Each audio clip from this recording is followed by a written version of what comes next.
Today is a video on how to change the rear axle or CV joint on a Coleman side-by-side.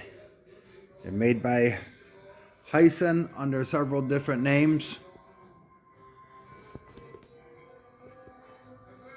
This is a 500cc with the bucket seats, and that is going to make a difference when you order parts for it. The part we're replacing is that axle right there. The rubber boot on the outside edge was ripped, and eventually the joint just deteriorated and made a bad clicking noise when we're driving. This is the new CV joint right out of the box. It comes with this, comes with the new nut and cotter pin. It came from the motorcycle doctor. He has a pretty good supply of all the parts needed for these machines. The left axle, $148. I got an oil filter. If you ever change the oil on these, you'll find these filters work a lot better because they have a nut in the center that you can take them on and off with a socket instead of a oil filter wrench. And I got a new drain plug for it. The tools you're going to need to remove the wheel, 5/8 inch. The brake caliper is a 13 millimeter. The upper and lower control arm is a 13 millimeter on one end, 14 on the other. The big nut on the spline is 1.25 inches, and you're going to need a set of pliers to take off the cotter pin. So obviously I have the tire off. I've already had this whole assembly apart last week to make sure it was this CV joint, so all this will come apart pretty easy. These are 5/8. This is the 1.25 inch, 14 millimeter, 13 millimeter. Brake calipers, 13 millimeter. So I'm going to take the caliper off. Then I'm going to take the hub off. Then I'm going to release the upper and lower control arms. Okay, the caliper's off, and I tucked it away up here. It's not dangling from the hose. So that came off of here. The next thing is going to pull that cotter pin and take out that castle nut. Okay.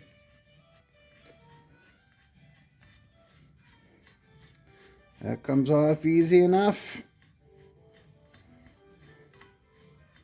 Surprisingly, even when I took this apart last week, everything did come apart very easily. It wasn't all frozen on. So I'm going to put the nut on backwards. I think that might need a little persuasion here. I'll hit that with a hammer to loosen the spline inside of the hub. Okay, a couple taps with the hammer came right out. Pull that out. Put the hub off to the side. Now we're going to take off the upper and the lower control arm using a 13 and a 14 millimeter. Okay, they're both loose. The one thing I did do was, while it was on the impact, I just spun that around a little bit just to break any gunk that could have been built up on the inside. Now I'm going to pull this bolt out. Like I said, it was apart last week, and I greased and anti-seized everything, so it is coming apart very easily, and it did come apart very easily last week. Here's the bottom nut. This comes out of the spline. Now, the one thing I was afraid to do last week, the machine came with replacement boots, one set. I was going to take this apart and try greasing it, but I had to take it back up to camp for hauling deer out of the woods.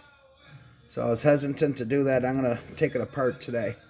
But now, the only thing holding it into the rear differential is a little spring-loaded washer at the end. So to take this out, there's a little bit of play in the CV joint.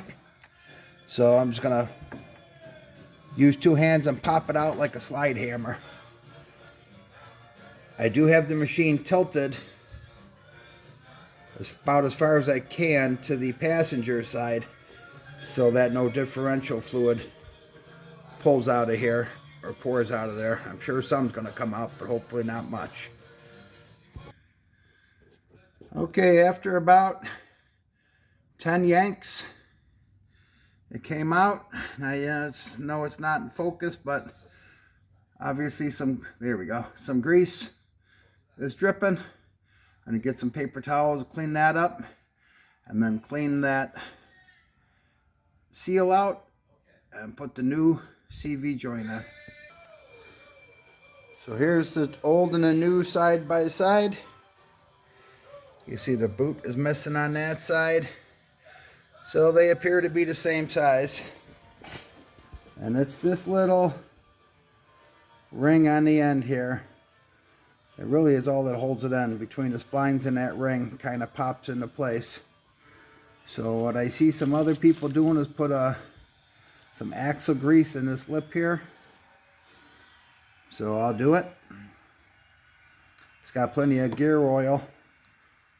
That's going to, or differential grease that'll grease these splines up. So I'm going to grease that up.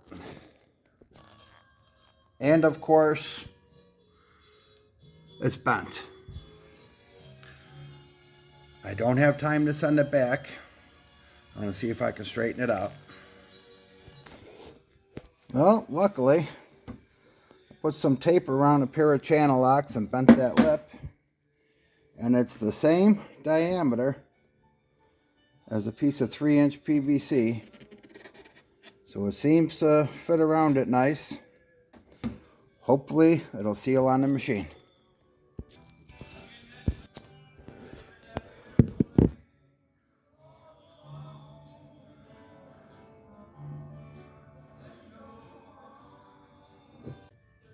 Okay, so we got it back together and the fittings greased. Got to tighten up the nuts and bolts on the upper and lower control arm. Put the brake caliper back on. Okay, we got the hub back on. I impacted that end to make sure that was on the spline all the way. And then I backed it off so that the cotter pin lined up to the next hole. The next thing is the brake caliper goes on just the way it came off. Put the tire on and that should do it. Caliper is back on. Now he's got to bend the cotter pin so it doesn't pull out. Put the tire on. Okay, here's the test. Put it in reverse.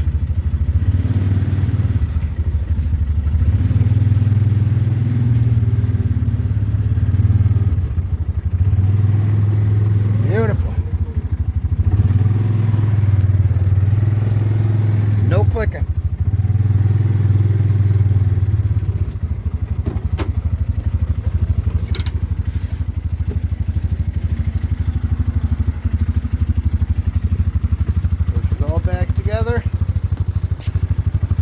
Park it on dry pavement and make sure that differential seal's not leaking. But I did just change it last year, so I know it's full and I know it hasn't leaked, so I'm not even going to check it. If you do decide to check your differential fluid, Make sure that the fill plug comes loose before you drain it. If it sees they're broken off, then you're going to be in a predicament if you drain it.